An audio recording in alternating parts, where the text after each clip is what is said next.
Bienvenidos a este video, soy Isabela Giraldo y hoy les voy a hablar un poco sobre las defensas químicas de las plantas y sus interacciones con otros organismos. Las plantas, los cuales son organismos sésiles, han estado obligadas a discriminar entre los diferentes retos que les plantea su entorno y a su vez responder a ellos. Estas respuestas a su ambiente abiótico y a su ambiente biótico les permiten la mejor distribución de sus recursos para así poder defenderse, crecer e incluso hasta reproducirse. No debe sorprendernos que gran parte de las reacciones de defensa se reflejen en una diversidad bioquímica que tiene muy pocos paralelos con otros grupos de organismos. Es más, el repertorio bioquímico de las plantas es totalmente único. Dado que la enorme diversidad fitoquímica y el largo tiempo de evolución de este metabolismo ha resultado en interacciones bastante complejas. En el caso de las interacciones entre plantas e insectos, por ejemplo, ciertos compuestos con estructuras muy similares pueden ejercer actividades muy diferentes, desde insecticidas hasta repelentes o incluso atrayentes.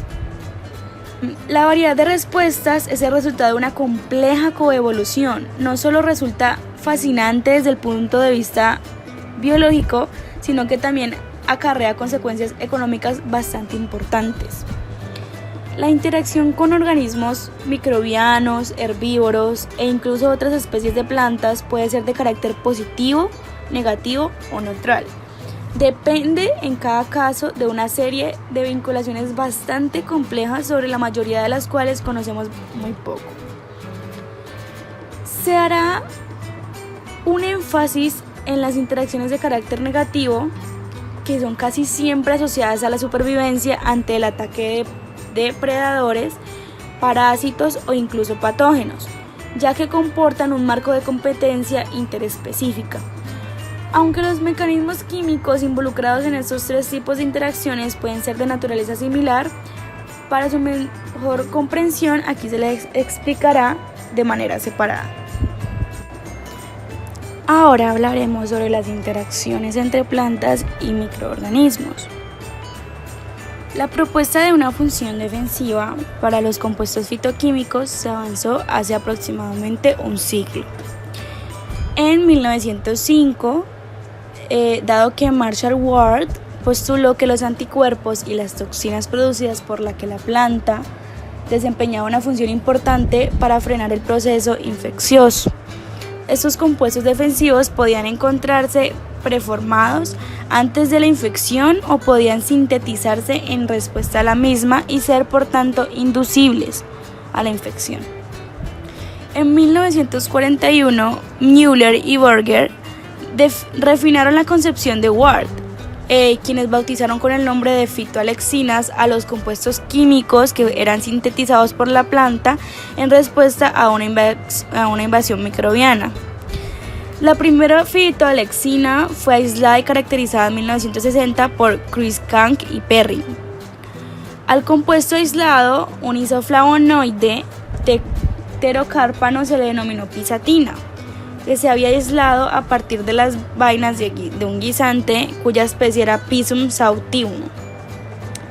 La investigación posterior ha puesto de manifiesto la amplia diversidad de la naturaleza química de las fitoalexinas. Cubre prácticamente todo el espectro químico de los productos naturales que hallamos en los vegetales. Sin duda, existe un extenso repertorio de metabolitos secundarios, presentes en concentraciones variables en todos los tejidos vegetales adultos, cuya función primordial parece ser la defensa contra invasiones microbianas, a diferencia de las fitoalexinas, las cuales son compuestos que se caracterizan por su estado permanente. Tienen por misión servir de barrera inicial a la propagación de bacterias u hongos dentro de los tejidos de la planta. Pueden ejercer una presión selectiva sobre los patógenos potenciales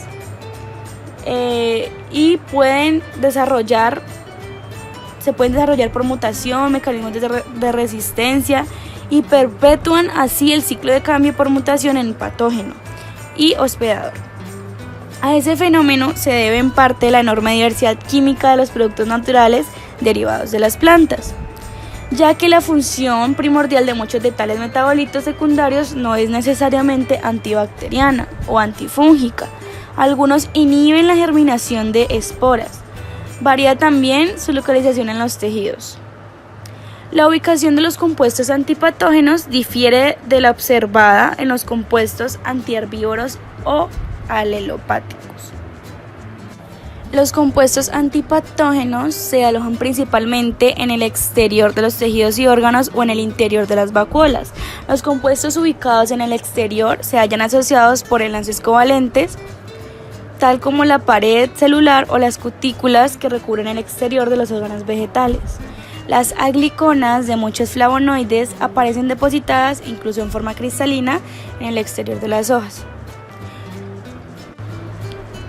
Para que se den una idea, les voy a mostrar un ejemplar de piperácea, seguido de los compuestos producidos por plantas piperáceas y su actividad biológica. Ahora quiero hablarles de las interacciones entre planta e insecto. Resulta que para percibir las defensas vegetales directas inducidas por los herbívoros, destaca la producción de metabolitos secundarios tóxicos o repelentes y de moléculas volátiles. Estas moléculas desempeñan también un importante papel para la defensa indirecta de la planta. Algunos compuestos volátiles parecen ser comunes a muchas especies. Encontramos entre ellos los alcoholes, los aldehídos, los ésteros y los terpenoides. Otros compuestos fitoquímicos tienden a ser, por contra, específicos de cada especie. Los hay que sirven para atraer depredadores y parásitos que destruyan a los herbívoros agresores. En otras palabras, ciertas especies de vegetales reclaman la ayuda de otros artrópodos, lo cual termina siendo una relación simbiótica. Las plantas dañadas emiten diferentes mezclas de compuestos volátiles específicas del herbívoro, como por ejemplo, las avispas parasitarias pueden distinguir entre los componentes volátiles de la mezcla.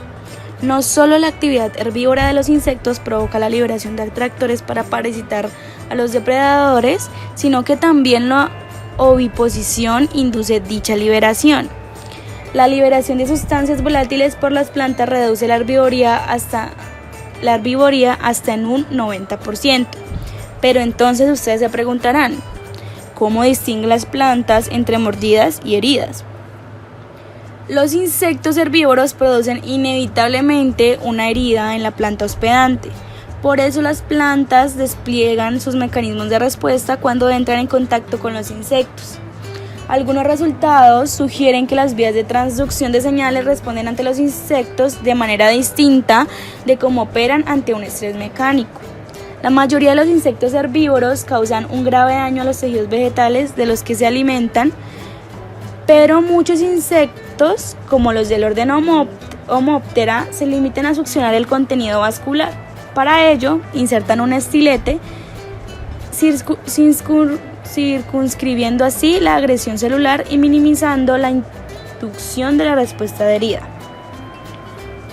Sin embargo, algunos insectos recurren a diversas estrategias para eludir la defensa vegetal, ya que estos incrementan su actividad proteolítica, inducen enzimas proteolíticas insensibles a los inhibidores de proteasas o expresan proteasas que degradan específicamente a los inhibidores de proteasas, producidos por estas plantas y para los cuales no tiene inhibidores.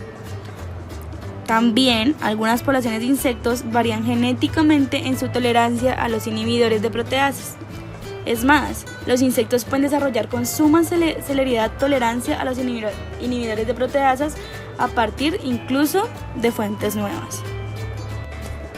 Pero entonces ahorita hablemos sobre las respuestas de los herbívoros.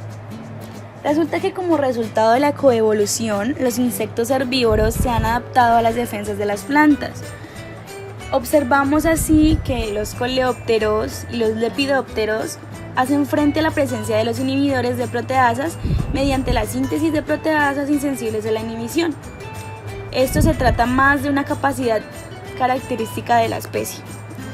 Muchos insectos ya se hallan dotados para detoxificar los metabolitos secundarios. Otros insectos secuestran las defensas químicas de las plantas y las aplican contra sus propios depredadores. Un caso muy típico de esta estrategia lo podemos encontrar en la mariposa monarca, que es Danaus plexigus, cuyas orugas secuestran cardenólidos de las plantas del género Asclepias que consumen y los incorporan a su organismo hasta en la etapa adulta. Estos compuestos son bastante tóxicos para aquellas aves que se alimentan de esta especie. Las mariposas aposemáticas, con su coloración llamativa, advierten a sus potenciales agresoras del posible contenido tóxico de sus cuerpos. Dentro del juego interminable de la evolución y de la adaptación, otros insectos se sirven de su capacidad para suprimir la respuesta de defensa asociada con dicha herida.